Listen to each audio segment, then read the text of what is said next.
Angelica. How are you? I'm good. How are you? Good. Look, you have to excuse me because my throat is killing me. So I literally brought the tea. Pollen. The pollen's killing me, so I brought the tea. Yeah, the pollen's killing my black Mercedes too. Yeah, it's awful.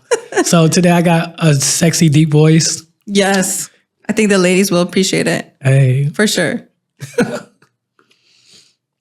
So let's get into who we are. Let's talk about our podcast, what we want to do with it, and then let's just talk about our stories. So who are you?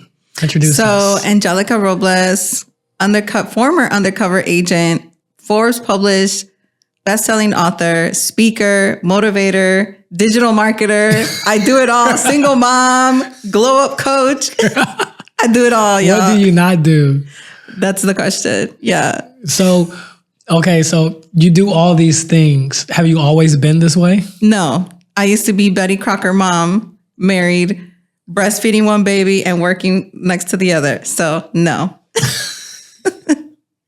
I love it. And I'm Lyndon. I'm a real estate expert, entrepreneur, investor, single dad, 2 kids, fitness influencer, reality TV personality. What else am I missing? Arbitrage expert. Real estate entrepreneur. Right. That's an all around cool dude.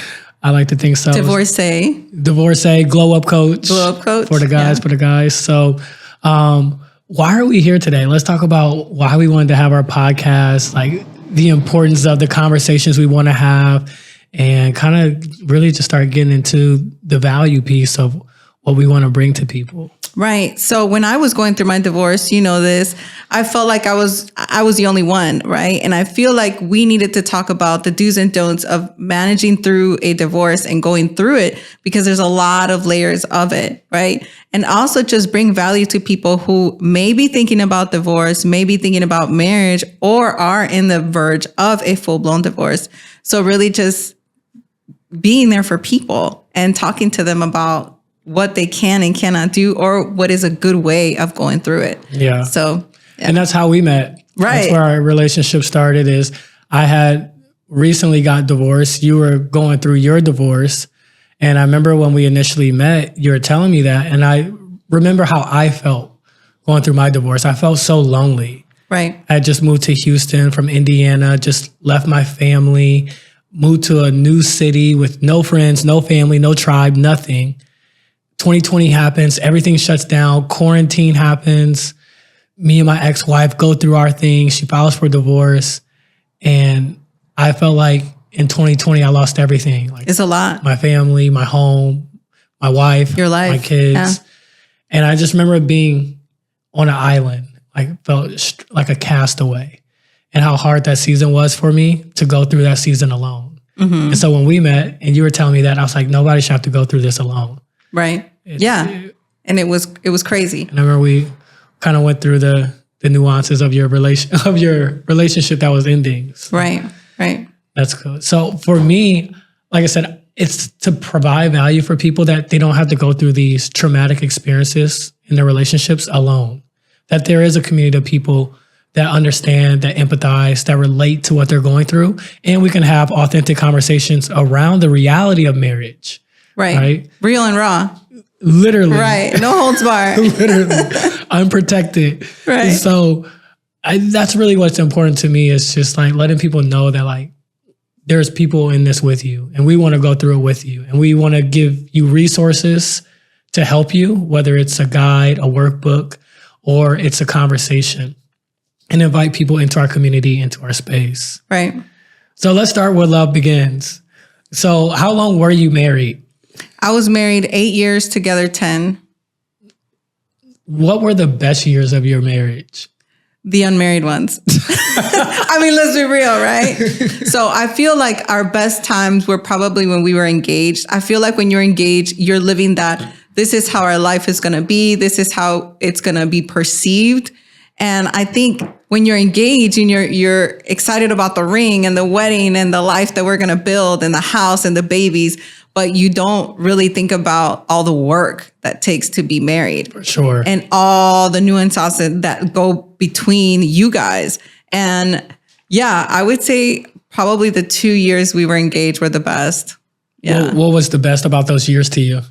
I feel like he portrayed himself as the person that I wanted him to be. He was exciting. He was, traveling with me. He was supporting me. He was all of those things that a woman wants a man to be. But as soon as that ink dried, it was like a 180. He switched up? He switched up on me, like completely. Like he's like, we're moving to the burbs. There's going to be no get-togethers, no parties, no outings, no brunches with your friends. And I was like, what? You were having fun being a city girl. Right. And we were living in the Galleria. We had just built like this custom 4-story townhome, luxury townhome. And we were engaged in lots of parties. Like I would cook and I would make the fun drinks and our friends would come over and he was all for it. But as soon as the ink dried, it was like, this ends here. How long did you guys date before you got married? So we were engaged. So we dated for 4 months and then he put a ring on it. 4 months? 4 months. Yeah. Did that seem fast to you or does it? It did seem fast to me, but I wanted to be engaged. I wanted to be married. I was so young too. I was 30 and he fit the bill. He checked most of the boxes and the ones he didn't, I was able to overlook. But one thing that I will say that people probably don't know is I didn't let him have any cat for 3 months. So he got married because he was starving. Yes. That man was burning with fire. Yes. And it must have been that good that he's like, I gotta put a ring on this one. So, but in my defense, I felt that I really needed to get to know him in order to be intimate with him. Because I told myself I wanted to be with somebody. I wanted to get to know them first before we took it to the bedroom. So that's interesting. Yeah. You say that because it's the first person that ever happened with, but I married him. So that's interesting. Sidebar. I would never date a girl who withheld sex. I would not do it. I would not do it. I know you said that before. You got 3 dates. Got 3 days to throw them legs out. Are you guys listening to that? 3 dates. Wow. There's a logic and a science to it. What if she's on her period on the 3rd date? Then 4th date? Listen, you gotta be willing to get some blood on your sword.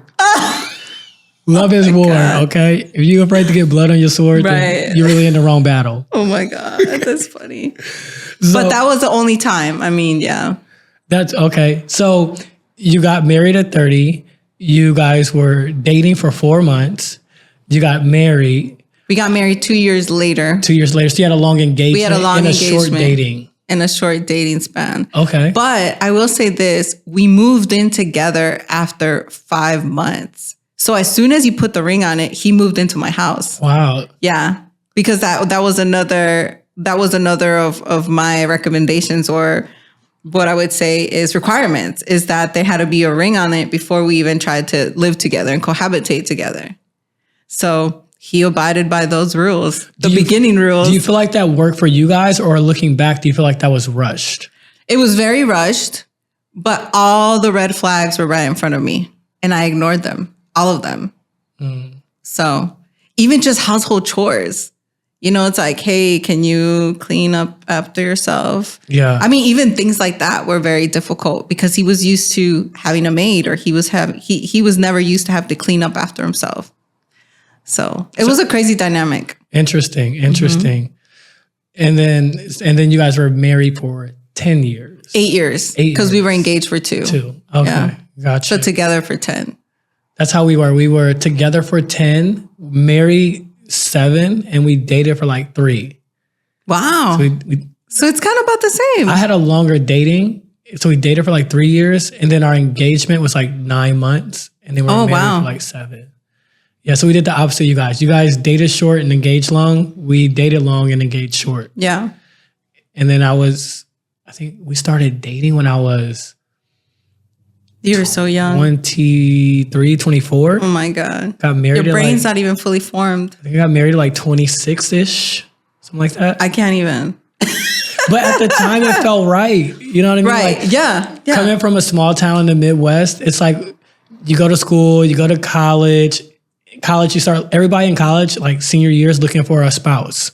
It's like spousal selection. That's wild. You pick your person, you get married, buy a house, have kids, work your job, and, you work till you're 67. Like, that's like the culture I was born into. Yeah. So do you feel that has to do with where you were brought up? For sure. I do think that where you live has a huge influence on your relationship values, your morals, and your beliefs. It's different coming from a small town in Indiana and living in Houston. The values of relationships are completely different. Totally different, yeah. Yeah. And even the dating scene. Completely different. Right. Completely different. Right. Which we'll get into because we've both been Let's hold that conversation. In the Houston dating scene, right? Come back for our dating episode. Right. So let's talk about our engagements. Yeah, let's talk about yours because yours was over the top. I love it. Yeah. Well, but I want you to share how the relationship dynamic started and then what made you want to propose and what made you want to propose in such an extravagant, amazing way. Okay. So when I met my ex-wife at the time, she was just a girl on my roster. It was her and 9 other women competing for my selection. Ladies, watch out for Mr. Jones. So she was really just like my Thursday girl. You know what I mean? Like she's just in rotation. But what happened was one night I was with another girl and I left her crib and I got a flat tire. And I called the girl whose house I just left, like, yo, I just got a flat tire. Can you come help me? She was like, no, figure it out on your own. I was like, what the fuck? Are you fucking kidding me? AAA. I literally just laid dick and you just gonna tell me no? Wild. So I called. I just serviced you. You can't service me. Did. Yo, she was not AAA. She did not come through. No, not at all. So then I called my best friend and then he was like, okay, bro, I'll be there in like 30 minutes. Out of nowhere, she called me. She was like, something told me to give you a call. Are you okay? And we weren't talking at the time. We were kind of going through a little riff. And she's like, something just told me to call you. Are you okay? And I was like, actually, I need you to come help me. I got a flat tire. She's like, all right, I'll be there. So that night, it meant a lot to me because only she showed up and my best friend. And to me, I put them on the same level emotionally. Like, wow, like she loves me to the same level as my boy who I grew up with. Like these are the only people that came through. Loyalty. Acts of service. Yeah. Right. So then when she showed up on the scene, she had this little crop top on, her belly button ring was dangling, some low-rise bell bottoms, like her hair was tied up. She just looked so beautiful. She looked so earthly, so feminine. I just remember she had a glow to her. And like that night in my heart, I chose her. Like that moment, I was like, she came to save you. I set my affection on her that night. The next day, I texted and called every other girl. I was like, don't talk to me. Don't hit me up. You see me on the street, keep walking. I don't know you. I don't fuck with you like that. Lyndon, you're so ruthless. I hit them all up like, don't talk to me no more. And then she started turning up the intentionality. She started cooking for me, doing my laundry. Do you think she knew that there was other girls involved? No, I'm very organized. You know what I mean? Like, maybe I think that she knew. I would tell her all the time, like, look, when I'm single, I'm single. When I'm in a relationship, I'm in a relationship. And so she wanted badly to be in a relationship, but I was enjoying my singularity. I was enjoying my rotation of my starters and my bench players. Right. So I don't know if she knew, but once again, we're in our early 20s, end of college, and we're both like making those strides toward like, well, this is the part of life where you get married. Like that social pressure. Yeah. So she probably turned it up because she also wanted to be married. Yeah. And she had already chosen you. She did. Yeah. And that cemented our relationship and our dating. We had a great dating experience. So then one day she was leaving the hospital because she was a nurse, and a semi-truck rear-ended her. And she had a small car, like a Mitsubishi something. I can't remember. And I remember her calling me that night, so frantic, so stressed, so worried, fearful.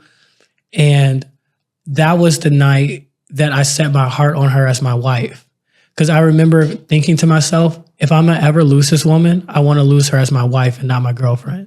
Oh, that's really how I felt. That's deep. And so I was like that happened in December. And then I went and bought the ring because I had it in layaway because I wasn't making a lot of money back then. So I couldn't just cash it out. So I was like making little payments on it.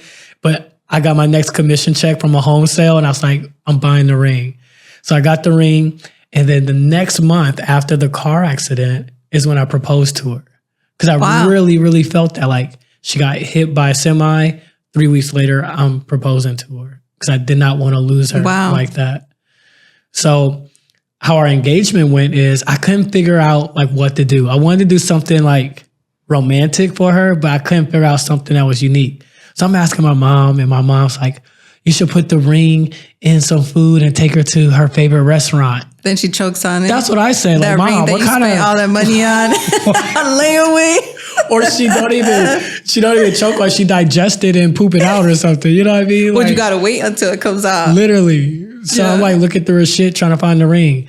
So that was my mom's advice, but I didn't like that. So I was like, you know what? We're going to fly to Minnesota for her grandfather's 90th birthday. I'm going to propose to her on the plane. Mm-hmm. And then my boy was like, dude, when's the last time you been on the plane? The aisles are so small, like you won't fit. I was like, no, I think I like that. So the day I planned it, we're flying to Minnesota. Never fly to Minnesota in January. Terrible idea. Never, yeah. Awful idea. But nonetheless, we're going up there. And so that morning, I got on her nerves intentionally. Like I just started pissing her off, making her mad, like agitating her, because I didn't want her to expect anything. So she was already like on edge. She was through with me. By the time we got to the airport, she was through with me.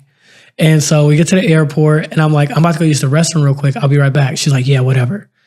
And then I go to our gate and I talk to the attendant at the gate. And I was like, look, I want to propose to my girlfriend on a flight. I want you guys to help me out.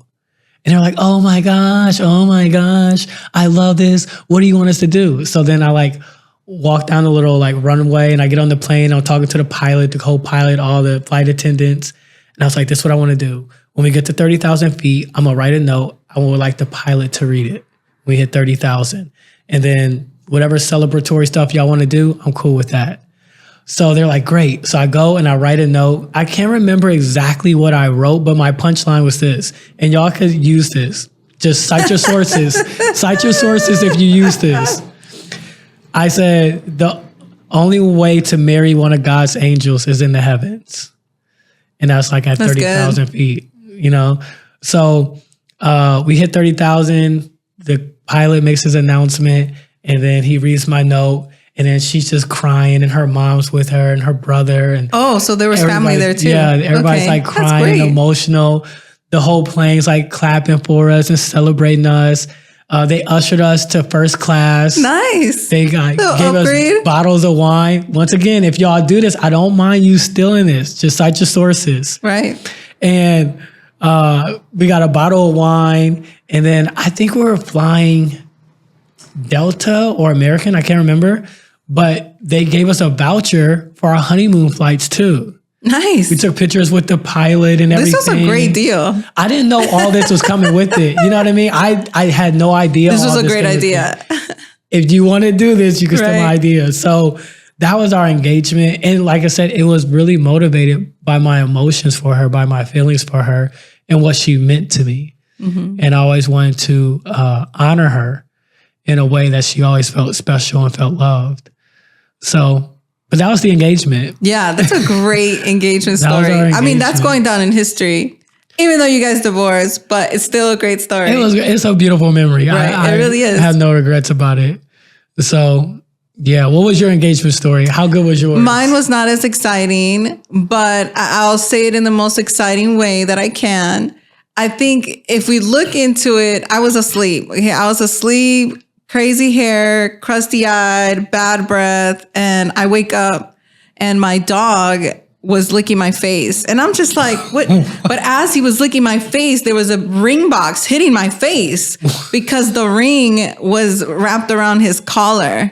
So he's on me, licking me. And I'm like, what is this dog doing? And the box is literally like going like this. So I don't get it right until I wake up and then I look down. And then I see him get down on one knee and get the ring out of the dog's, collar. And then he asked me to marry him. It was weird. That's not a red flag to you? Yes and no. But my dog was such a big part of my life. I had gotten the dog for security. I was living by myself and I had just ended a violent relationship. And so I think integrating the dog was showing we're about to be this little family and the dog's in on it too. But what was the biggest takeaway from that is that we hadn't dated for so long and he had already spoken to my parents. The very cultural Mexican ways. He had already spoken to my dad and my mom about it, went and got the ring. And it wasn't a cheap ring. It was a Tacori ring. And I think it was nice because obviously I said yes. I thought it was a little odd because I wasn't dressed up or prepared, or it was really caught off guard. You still had crust in your eyes. Yes. But keep in mind, I have been a government investigator for so long that I thought that I would have known an inch of something going on, and I really had no idea. So that was probably, I was like, wow, he got away with this without me even knowing or even suspecting anything. So then he whisked me away for a weekend in a cabin in like Fredericksburg. So we had like a private cabin with a jacuzzi and the whole nine. So my bags were already packed, which I thought that was nice too. And then, so that was December 31st. So it was like New Year's Day, and then everything was already booked. So yeah. That's interesting. It was very interesting. I thought it was really weird, but I was very happy. I was happy and I was excited. And as soon as we got engaged, the ring was gorgeous. And as soon as we got engaged, I remember feeling so happy. But then in the back of my mind, I was like, this is kind of soon, you know, in the back of your mind. But you're like, but I have this nice new Tacori ring, so screw it. I mean, it was 16 weeks. Right. Where did y'all meet? We met on Match. Match.com? Match.com. You had like the Plus account or something like that? No, I had a free account. I had a free account, and I think it was about to expire too. And then I know I was like one of his, he had a paid account, but I think I was like one of his first hits. Okay. So. We met on Twitter. Okay, same thing. Yeah. Online. So how was your wedding? Our wedding was over the top. Our wedding was over the top. We rented out a 100-room Spanish villa. I mean, it was like over the top. Wow. It made up for that engagement. It made up for that engagement. We both paid for it. My parents helped a little. His father and mother did not help at all. So that was another red flag. And I mean, it was over the top. Talk about the fountain. So it was a Spanish style villa mansion with a courtyard in the middle. We had the wedding in the courtyard, and then everybody got drunk and then just went to the rooms that night because it was a mansion. So everybody stayed in the rooms of the mansion. It was very dope. That's really cool. It was very dope, and it was very nice, over the top, lots of flowers, lots of food, lots of partying. And then everybody had brunch in the morning. Do you feel like going into your wedding that you were focused more on the marriage or on the wedding? Hell no. We were focused on the wedding. We had family fly from all over. You know, he had family from Cuba. I had family from Chicago and Florida and everywhere. So it was a big spectacle for sure. Did you guys have a long honeymoon phase after you get married where like everything is good and perfect? No. Or it's just like straight to it? Like straight to real life? I tried to file for divorce a year in. Why? Before we even had our daughter, before I got pregnant with our daughter, he switched it up, like 180 switched it up. Our engagement was so much fun. We were traveling, we were having fun, we were having a lot of sex, we were, you know, enjoying our time being engaged with our friends. And then as soon as the ink was dried, it was like, we're moving to the burbs. We're not having these parties anymore. We're not, because we used to entertain a lot. We're not going to travel as much. We're going to save more money. I mean, it was like a 180. So he acted like the man I wanted him to be during the engagement. But as soon as the ink dried, it was like who he really was and his values and everything kind of really came up. And I was like, wow. And then the finances were always a big thing for us.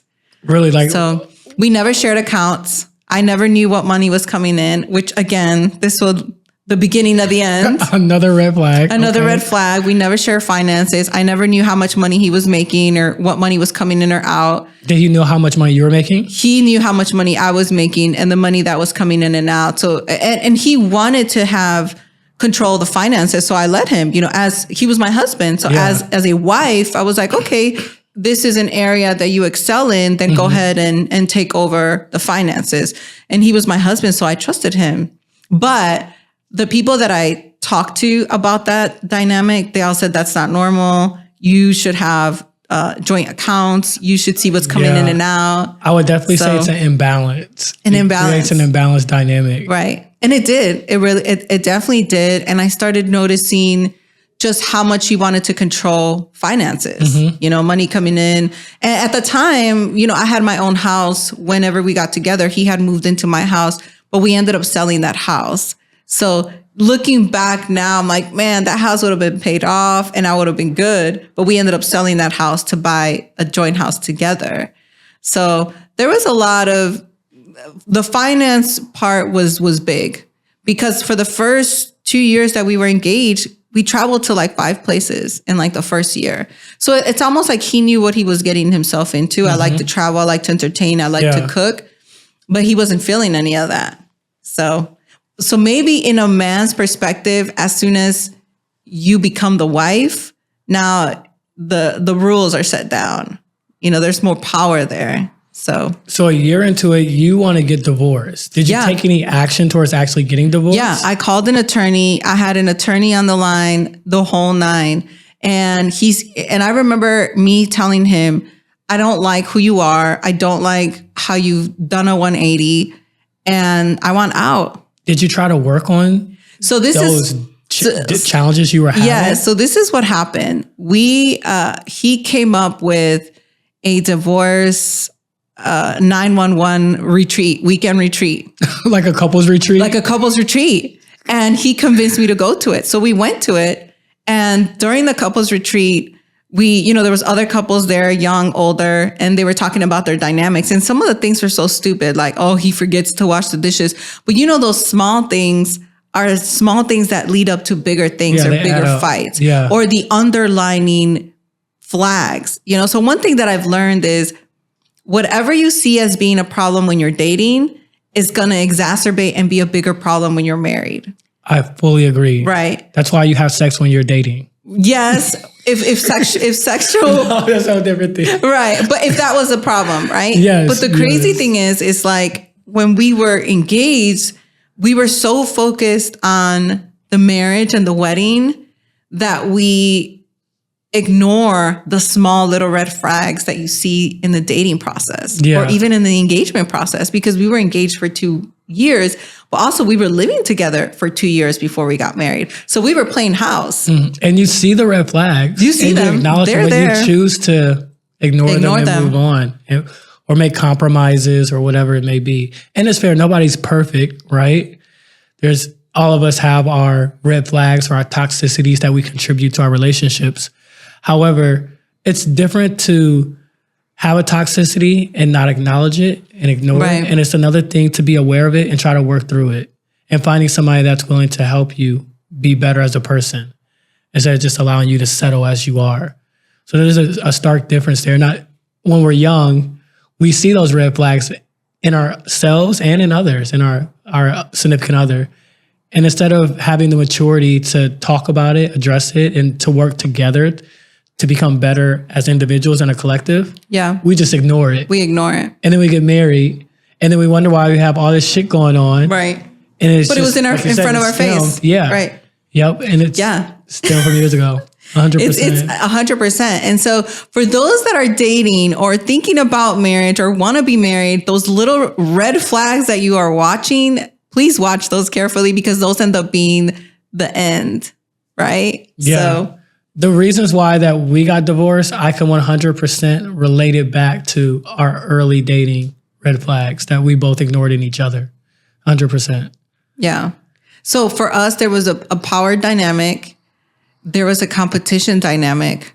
I never felt that he was a supportive husband.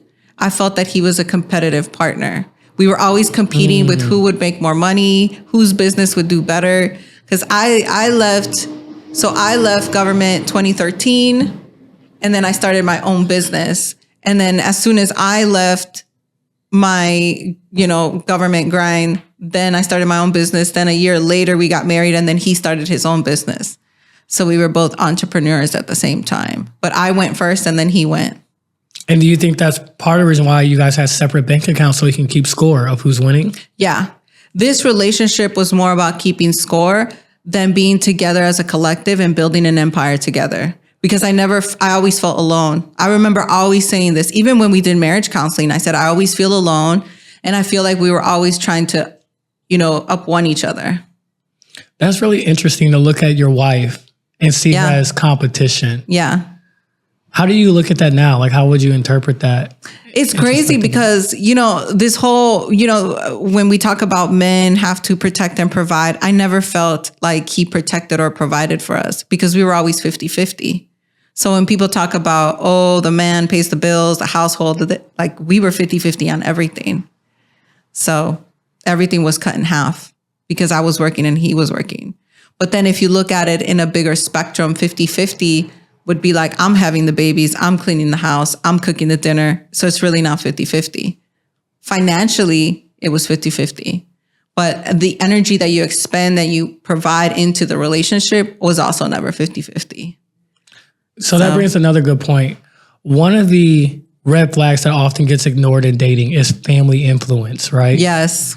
So I believe that we're all given blueprints from our family. Like how your mom was, how your dad was, for better or for worse. They pretty much give you a blueprint of what you will be and what you will do.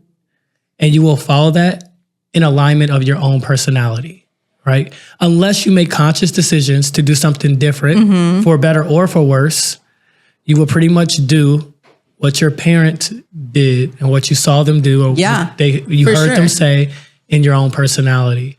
So do you feel like there were things in his family that you noticed as a red flag that you ignored later, which contributed to this change up that you experienced? For sure, 100%. So his dad lied, cheated, and stole from the mom.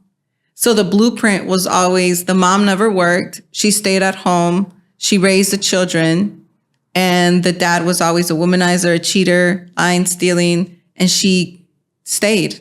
And that's what he was trying to make you into, was his mom. Yeah, his mom. I felt that he married me because I was a total opposite of his mother. But I think deep down inside, he probably wanted a woman that was more like his mother, that wouldn't say much, wasn't very combative, didn't really work, didn't really have any money coming in. So I think he married the opposite, right? But also, as we go through my divorce story, I felt that he was also very selfish because he could have gone with any other girl that didn't work for the government. So he knew that I was working for the government the whole time we were together. And obviously that ended up being a problem at the end. So what was the problem? What's the conflict there of you working for the government? And why do you think that he targeted you? I wouldn't say target. I really do genuinely believe that he did like me. He did like our interaction. He liked me as a woman to be his wife. But I don't think he thought of the consequences 10 years later that pretty much exploded and destroyed our marriage. So we were together for a long time. Obviously, I worked for the government. I was an interrogator for the government for 18 years. I still do some consulting work for the government. But how it all ended was when he told me that him and his family had been part of the Mexican cartel. How did he tell you that? That's like major news. You know what I mean? It is major news. So I feel like COVID, take you through there. Okay. So COVID really put a damper on everyone's life, but I think it also exposed the weak links in people's marriages because we were now forced to be confined with our significant others and our children. Yes. And I think it put a lot of pressure on us to really understand what your relationship dynamics were, your communication styles, and your conflict resolution. 100%. Yes. So we had already been having issues because I started during COVID, I almost started to take on a metamorphosis. I started to evolve myself. I was approached to write the story of my life because I was an undercover agent and I had worked as an interrogator for many years. So I said, let me write this book. But at the same time, I was changing emotionally, even physically. I had gained a lot of weight after my son was born. And so I told myself, I need to get my body back. And so I was during COVID, I lost 50 pounds. So not only was I changing physically, but emotionally. And he started to see that. I almost started to outgrow the relationship, and all of the red flags and all of the insecurities that he had just bubbled to the top. He was having a really hard time seeing me change physically and emotionally into this new woman. And so we started having a lot of problems. He started going through my phone, my IG. He started going through, to see if I was cheating. Obviously I wasn't. I was even doing a fitness competition at the same time. So I was spending a lot of time at the gym. But what was interesting is I had approached him and I said, there's a huge double standard in this marriage. There has always been a double standard in this marriage. When it came to finances, it was a huge double standard. And his response would be, I get to spend as much as I want because I bring in more money than you. Back to the competition. Mm. So he had set this crazy rule that we would not spend more than $400 unless we brought it up and discussed it amongst each other. Mm-hmm. So one day he walks in with like AirPods or something and an iPad. So I was like, hey, were you not going to discuss this with me? And he's like, oh, I make so much money, I don't have to discuss it with you. So those little instances of somebody doing that to you start hurting you, and they start adding up over time. And in a relationship, you start to grow resentful of those things. And it's almost like little hits, right? So you get to a point where it's just been so many hits that you just kind of explode. So I will never forget this. It was December, it was New Year's of 20. And he pissed me off. I don't even remember what it was, but I said, hey, we either go to therapy or I'm going to file for divorce. And he thought it was a joke. Like, he's like, you're never going to leave me. Which I think goes back to the dynamic of his mother and his father. She lasted 22 years before she finally left the dad. Yeah. So in his mind, it's like, she's not going to leave. Yeah, that's the blueprint that he saw. That's the blueprint that he saw. That's what he was building with you, and that's the expectation. Right. So then we ended up going into counseling. I said, we either go to counseling or I'm going to file for a divorce. And he thought I was joking. And so he said, oh, you're going to pick some minority girl that's just going to therapist, that's just going to hound down on me. I said, great, go ahead and pick a guy. He picked the most whitest therapist that you could find, male. And I was fine with it. I said, cool, that's fine with me. Because he thought if I picked somebody, we were kind of going to gang up on him, which I thought was also interesting too. So we went to the nicest, whitest, white therapist that money can buy. And I remember he was very uncomfortable during all of the therapy sessions because the therapist was trying to pull out of him. Yeah. And keep in mind, another red flag that I need to mention, because it ended up being one of the best red flags, was when we got together, he said, we're not going to talk about our past at all. We're just going to talk about us being together and moving forward. Like past as in like body count, or past as in everything. Body count, relationships, childhood, everything. Everything. So when you heard that in real time, was that concerning to you? Or just like, that's kind of weird? It definitely was, for sure. But I was blinded by the dates and the nice treatment and the nice car. For sure. And, but it was a huge red flag. Yeah. Not wanting to talk about your past relationships. I mean, body count, whatever it is, or even your childhood. He didn't want to share anything. Yeah. It's damn near impossible to build a future with somebody when you don't understand how they got to where they are, their past that led to the present. So in the relationship, little things would come up, right? Yeah. But now I understand it's because he was trying to hide what he went through as a child growing up in the cartel. So, because if he started to share about his childhood, it involved how the cartel was part of it. and how his mother and father and, you know, the money and the drugs are. Do you think he didn't want to disclose that to protect you because of your job? Like he wanted to hold this secret? For sure. So that it didn't interfere with your career? For sure. Yes, 100%. But a lot of people think, you know, and people are going to watch this because a lot of people think that I knew and I was in on it. Obviously, I wasn't in on it because we'll get into the 7-week investigation that I underwent from when it all came down. But yeah, I think he wanted to protect me. I think he wanted to protect himself. I think he knew if he told me, I would have never given him the time of day. Of course not. And he wanted the girl. Yeah. And selfishly, I think he told himself, let me see how far I can lie, which ultimately ended up being an entire fraudulent wedding, an entire fraudulent marriage. Because as I was walking down the aisle, he was already lying. So it was all a fraudulent marriage. So that's interesting. It's crazy. You know, when you said that he came back with the AirPods and like the MacBook and stuff, you guys had an agreement that there was an allowance in the relationship and then anything over a certain threshold required communication. So we had the same thing in our marriage. Anything under $500, you're good to buy. Anything over $500, you know, we need to talk to each other. And at the time, my ex-wife was a stay-at-home mom and wife to our kid. And I had just landed my dream job. So I'm making multiple 6 figures. I have investments coming in. I'm getting referral money. I'm getting dividends. Like the streams are flowing. Like I'm like at the peak of my powers. But it inflamed my ego so much that when I would come home, I would look at my wife, not differently, but I would be like walking with an energy like basically what I saw my dad do with my mom, who was a stay-at-home mom. My dad provided for everything. And it was just like, I'm going to come home, sit on this couch. You're going to bring me my dinner, breastfeed my kids. I'm going to take a shower. We're going to have sex. We're going to go to bed. Like, I didn't expect to come home and like have, not help her. Here's the baby. Not that, because, you know, I love being a dad. Right. I'm there for all that. It was like the attitude I was receiving. I didn't feel like I was being appreciated. So I started breaking our rules. And when she would confront me about it, I would speak down to her.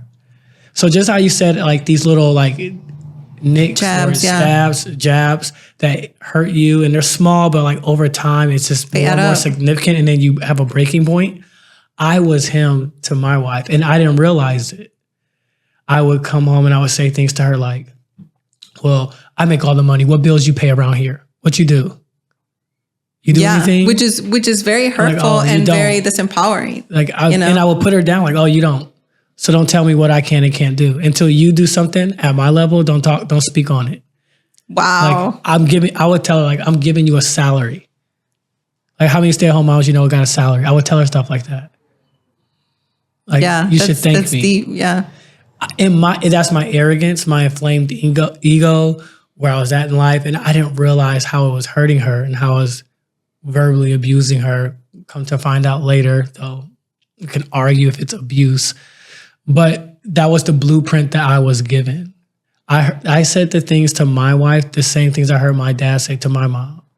I pretty much replicated the model that I saw my dad do. And my dad's a good dad. He's a good husband. I love him to death. But I didn't realize how I had acquired those toxicities and how I was pouring them out onto her. In your marriage, yeah. And my expectation was she'll never leave me because my mom is still with my dad. And I seen my mom endure a lot of stuff from my dad. And yeah, she had her points where she wanted to leave or get out of it or, end the marriage, but she never left. So I was be totally off guard if my wife wanted to divorce me. And that's how he felt. Like, you see your mom follow this pattern. You see your dad set an example. And as a husband, you're building that blueprint. And you get these modern women like you and my ex-wife that's like, no, nigga, I'm not taking that.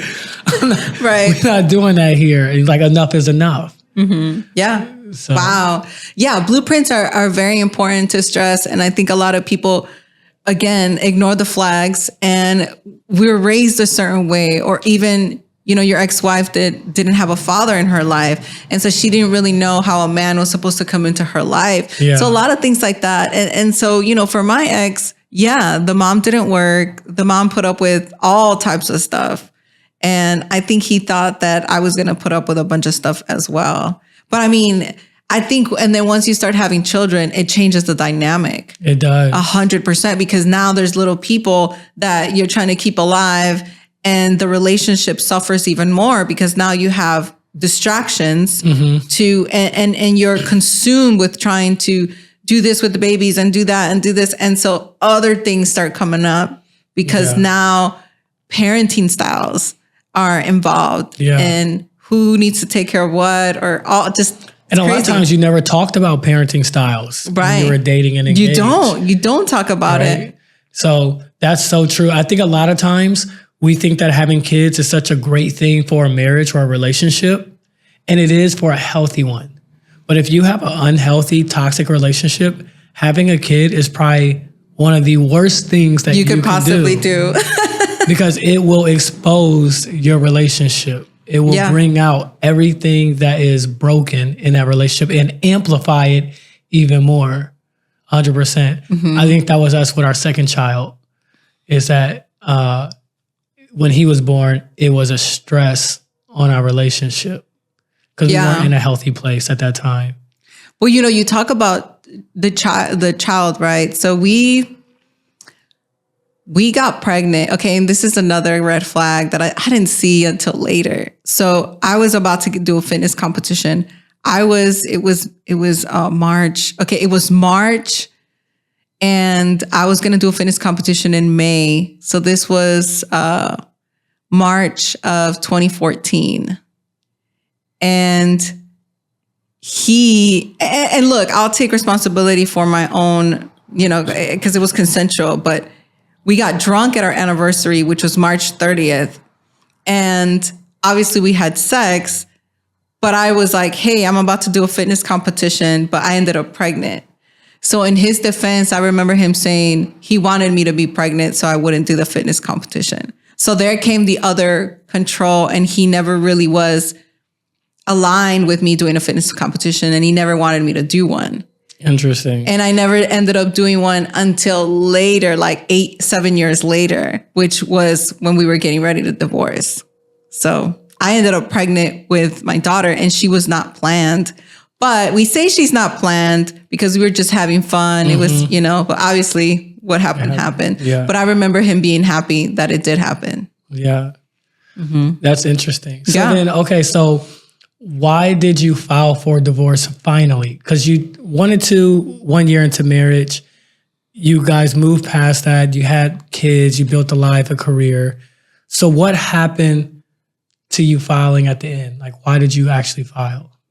So, right, this is the end of the book. So those that don't have my book, go check it out, Through These Brown Eyes. But what's crazy was so I worked for the government. I had 6 contracts. COVID had us at home. So my 6 contracts were done. They were gone, right? So I'm thinking my husband's going to hold me down. Yeah, no. He's like, you need to go get a job. And I'm like, where am I going to get a job right now during this time? Everything is shut down. So that, I think, was kind of like the stab in the back. Like, I'm not here for you. You need to keep bringing in this money.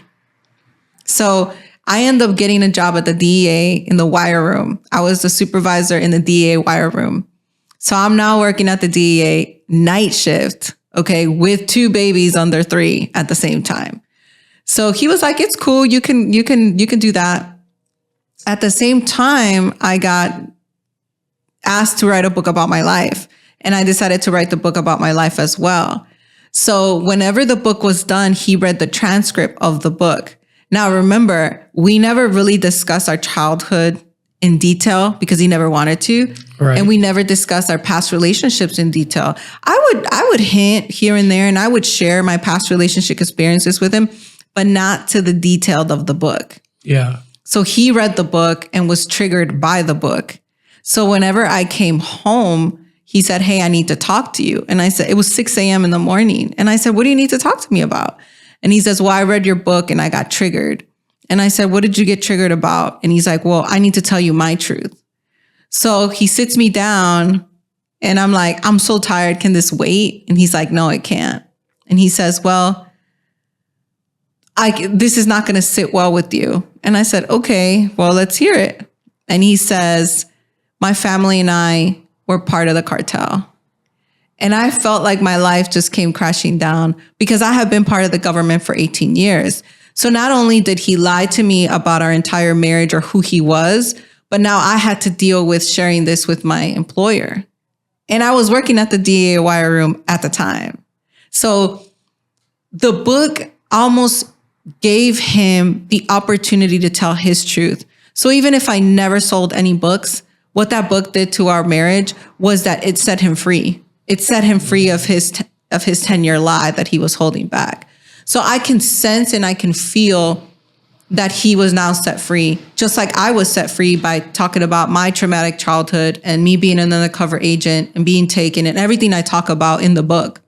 So to your question, I knew that this was it. Like, how can you forgive that? 10 years down the drain and it's an entire lie. And I don't even know who this person is. So I remember when I called my boss, there must have been like silence for what seemed like 10 minutes because she didn't even know how to process it. Like, what? How? And I remember it went all the way up to the Pentagon. And one of the requirements was that I file for a divorce as soon as possible if I wanted to keep my entire 18-year career. So. Wow. Yeah. So he drops the bomb on you. What was your first reaction? Oh, I had my gun on me. I went like this. You were about to shoot him? I was about to kill him. I went like this for a split second and I said, I'm going to kill him and have the government cover it. But. Not a government cover up though. Yeah. So I stopped. But in that moment, I stopped and I said, you know what? Do what you do best. I interrogate for a living. I'm a profiler for a living. And I said, separate wife from the situation and just get the information out. Get all the information out. Give him that space for him to tell his truth. So I let go and I said, tell me more. And I separated wife from the emotion and I just heard him out. For 2 hours, he told me everything. And then did you process the emotion later? Just not in the moment? I processed the emotion later, obviously, which ended up being, so this was February of 21. And I would say I filed right away, but it took me about 3 weeks to finally call my employer and let them know what was up. And they complained about that too. They said, why did you wait 3 weeks? And I said, I had to process it. I had to wrap my mind around what he was telling me. And it was something that I needed to do on my own. And I mean, it took 3 weeks. But the crazy thing is he told me this, and that weekend we had my son's 3rd birthday. So we were playing the happy dance and the happy face and throwing the little farm birthday Mickey Mouse party. And I remember my attorney was there and I told her and she said, wow, you need to take $50,000 out of an account and move it. And I said, I don't have access to the accounts because I didn't. Wow. Because he maintained that control. Because he maintained that control. Time. Right. Yeah. That's crazy. And I think for a while, he thought that the divorce was just based on government regulations. Sure. But he thought we were going to stay together. Yeah. And that we were just going to continue on. But then I remembered what he thought was good was horrible for me. So there goes that dynamic again of this isn't that bad. It's not that bad. I always tell this to people. I wished he would have said that he had sex with the Starbucks barista. That would have been easier to deal with than the bomb he dropped on me. That's crazy. It is crazy. It's very crazy and it's very traumatic. But also, did you suspect that at all? Like he tells you this, like that was like the last thing on your radar. This is the last thing on my radar. I thought he was going to tell me that he had gotten some other girl pregnant and she was having his baby. That's what I thought he was going to tell me with what his face looked like. That's what I thought he was going to tell me. And I wish that was it, that he had, had sex with another woman and she was pregnant now. Do you think that if it was a different offense, you still would have gotten divorced? Yes, because we had tried the therapy, we had tried the talking, we had tried the retreat, we had tried reading the books, we had tried all of that. But one of the things that I want to stress is if somebody doesn't want to change their ways, they're never going to change. Yeah. This is who they are. Yeah. So this is why a lot of these things have to be discussed prior to signing paperwork and becoming legally bounded to each other. Yeah. So, but I filed so quickly.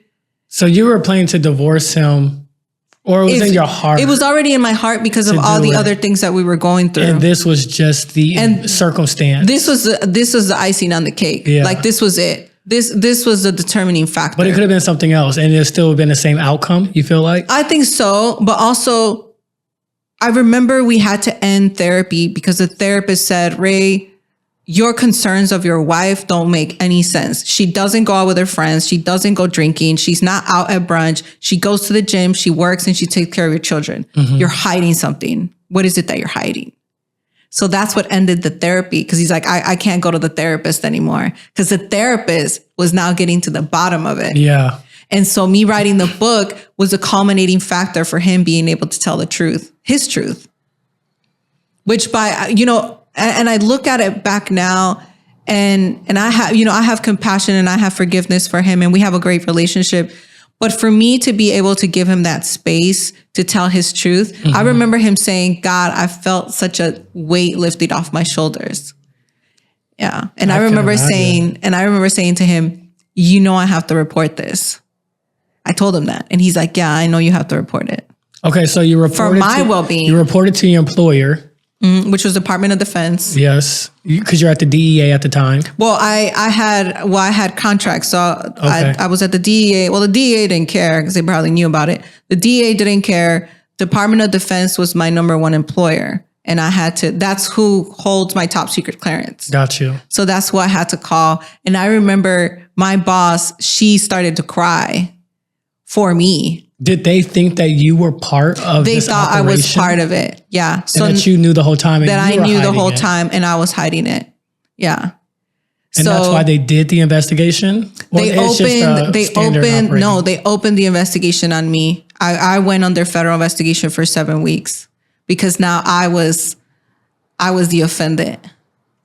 So did you lose your job during that time, or you were just like suspended without pay? I was suspended while the investigation went on, but I was maintained, meaning they didn't remove my top secret clearance. But for those 7 weeks, I had to go under the investigation and be interrogated. So now I'm on the other side of the interrogation table. And how old are your kids at this time? So like 3 and like 1. So let's put this in context. Your husband drops a 10-year bomb on you. You wanted to put a bullet in his chest, but you didn't. But I didn't. He explains everything to you. You have 2 toddlers at the time. And then while simultaneously losing your marriage and a broken family, you're losing your job. It's pending. Yep. How was that for you? How did you manage that? How did you navigate that?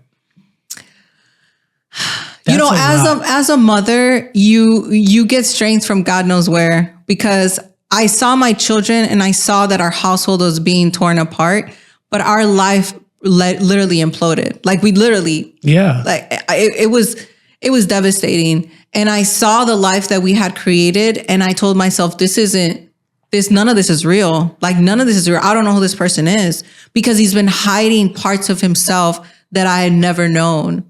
So the person that he showed me was the person that he allowed himself to be, if that makes any sense. And so I remember, we were living a very lavish lifestyle. We were living in Riverstone. We had the big house on the 2 acres with the fancy cars and the 3-carat diamond ring and the whole shebang. And I remember I took the kids and I left. And I went to go live in a 2-bedroom 2-bath apartment. And it was like the nicest little place because I saw the kids very happy. And I remember my daughter, she was so little at the time. She was like 4. She said, almost 5. She said, "Did you leave daddy because he bought trees?"